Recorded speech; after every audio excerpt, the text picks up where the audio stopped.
Banyak sekali orang di sekitaran Gunung Lawu ini mempercayai bahwa Gunung Lawu ini adalah sebuah kutukan dari Raja Brawijaya V, raja terakhir kerajaan Majapahit.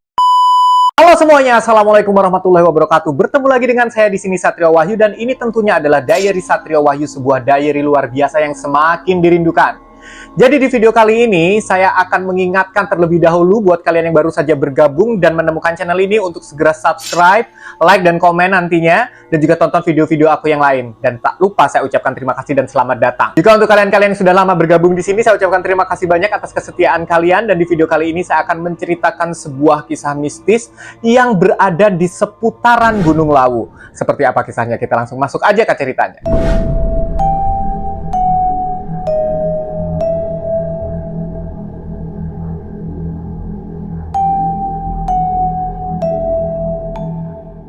Jadi Gunung Lawu ini adalah sebuah gunung yang terletak di perbatasan Jawa Tengah dan Jawa Timur yang memiliki puncak setinggi 3.265 km di atas permukaan laut, yang kemudian hal ini menjadi sebuah tantangan untuk para pendaki menaklukkan puncaknya tersebut. Dikenal memiliki panorama yang indah sehingga para pendaki pun banyak yang berbondong-bondong untuk menaklukkan puncak ini. Tetapi selain itu, ternyata Gunung Lawu ini juga menyimpan berbagai macam kisah mistis yang dipercaya oleh masyarakat sekitar, juga para pendaki yang sudah pernah mendaki gunung ini.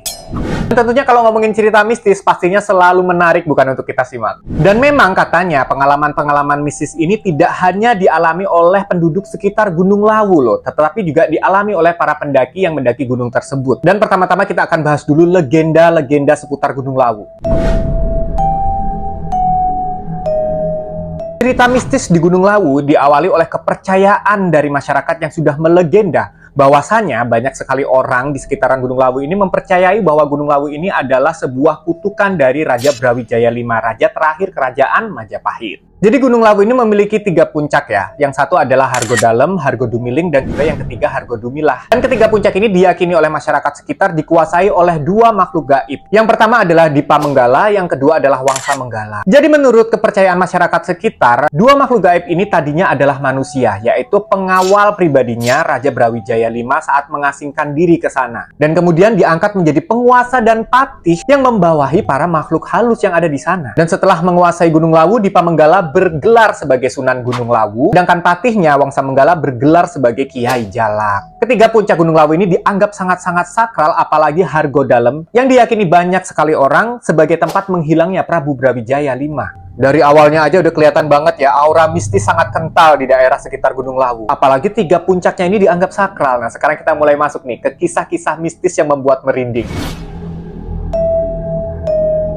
Selain diyakini Gunung Lawu ini memiliki asal-usul yang luar biasa, ternyata Gunung Lawu ini juga memiliki kisah mistis yang cukup membuat para pendaki dan masyarakat sekitar merinding. Yang pertama adalah terdapatnya pasar setan. Jadi selain Gunung Arjuno, ternyata Gunung Lawu juga diyakini oleh para pendaki dan masyarakat sekitar memiliki pasar setan. Jadi para pendaki dan masyarakat sekitar sangat meyakini kalau pasar setan ini benar-benar ada di puncak Gunung Lawu. Dan konon katanya kalau kalian itu mendaki Gunung Lawu melewati jalur Cetho, kalian akan bisa terkadang mendengar sayup-sayup suara keramaian, padahal sepi, nggak ada apa-apa. Jadi seolah-olah kalian sedang berada di tengah-tengah pasar. Jadi biasanya para pendaki akan dinasehati terlebih dahulu oleh para juru kunci, supaya nanti seandainya mereka melihat seolah-olah ada pasar dan mereka ditawari barang apapun itu, dilarang membeli. Karena menurut juru kunci di sana, orang-orang yang menjual barang dan menawarkan terhadap para pendaki tersebut bukanlah manusia, melainkan adalah para penghuni pasar setan. Kemudian kepercayaan selanjutnya yang merupakan kisah mistis juga kepercayaan seputar dunia mistis adalah jumlah pendaki.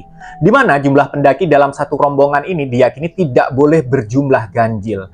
Jadi kalau ada rombongan yang berjumlah ganjil dan naik tuh bareng-bareng ke puncak Gunung Lawu, mereka akan digenapi oleh makhluk gaib yang ada di sana. Kemudian mitos berikutnya adalah mitos Sendang Derajat. Di puncak Gunung Lawu ini ada sebuah mata air yang disebut sebagai Sendang Derajat. Konon katanya banyak sekali orang yang mempercayai kalau kita meminum air dari Sendang Derajat tersebut, kita akan bisa menjadi awet muda. Tapi jangan salah, bukan tanpa rintangan. Karena diyakini kalau misalkan niat kita lurus atau baik, biasanya akan dipermudah segalanya. Tetapi kalau niat kita ada yang melenceng, biasanya akan diberikan rintangan yang bertubi-tubi. Mitos berikutnya adalah mitos di mana Gunung Lawu memiliki nyawa. Jadi bisa mendengar perkataan semua pendaki. Dan karena inilah juga biasanya juru kunci akan memesan kepada para pendaki, akan berpesan kepada para pendaki kalau misalkan naik ke atas Gunung Lawu tidak boleh berkata-kata kasar dan kurang sopan. Termasuk juga sikapnya juga harus dijaga. Karena udah banyak nih kejadian adanya pendaki-pendaki yang kesasar atau kehilangan arah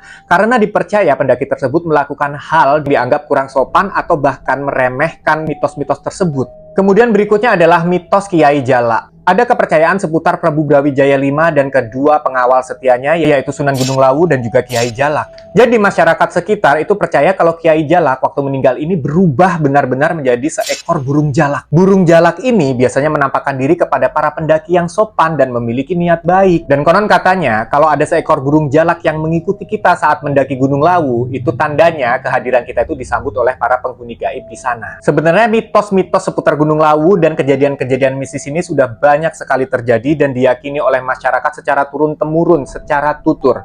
Dan ada baiknya jika kalian suatu saat nanti mendaki Gunung Lawu, maka sebaiknya kalian menjaga tutur kata, sopan santun, dan juga tidak meremehkan apapun juga nasihat dari para juru kunci. Soal benar dan tidaknya, itu juga nggak ada salahnya kalau kita bersikap sopan dimanapun kita berada, bukan?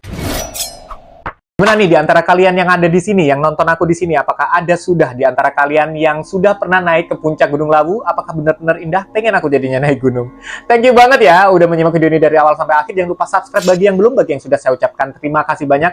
Sampai ketemu. Semoga kalian dilimpahkan rezeki halal yang melimpah ruah dan barokah, kesehatan, keselamatan dimanapun kalian berada. Salam semakin viral. Assalamualaikum warahmatullahi wabarakatuh. I love you.